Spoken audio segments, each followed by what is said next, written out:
Reserve bank of India के governor Raghuram Rajan का डंका वर्ल्ड इकोनॉमिक फोरम में बज रहा है। यही वजह है कि WEF ने उन्हें अपने टास्क फोर्स में शामिल किया है। फोरम ने रघुराम राजन और बैंक ऑफ इंग्लैंड के गवर्नर मार्क कार्नी के नेतृत्व में एक नई टास्क फोर्स का गठन किया है।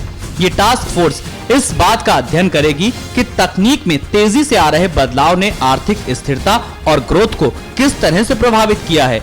इस ग्रुप को बैंक ऑफ इंग्लैंड के गवर्नर की गुजारिश पर गठित किया गया है।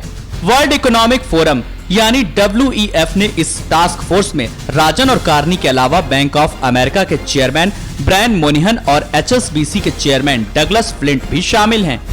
वर्ल्ड इकोनॉमिक फोरम ने एक बयान जारी कर बताया कि ये समूह उभरते बाजारों के वैश्विक वित्तीय व्यवस्था में समावेश पर फोकस करेगा। इसके अलावा तकनीक आधारित आविष्कार और आर्थिक संकट के बाद के हालातों पर विचार करेगा। There has been a stunning development in the sharp decline in the price of renewable energy.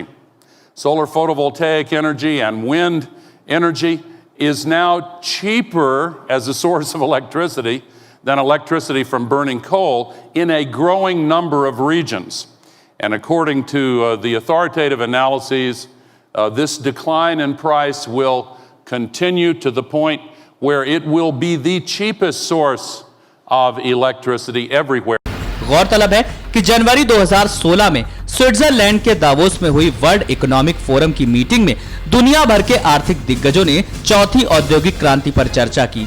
इसके अलावा तकनीकी सुधार के जरिए आर्थिक प्रगति और वैश्विक अर्थव्यवस्था के ट्रांसफॉर्मेशन को लेकर चर्चा की गई।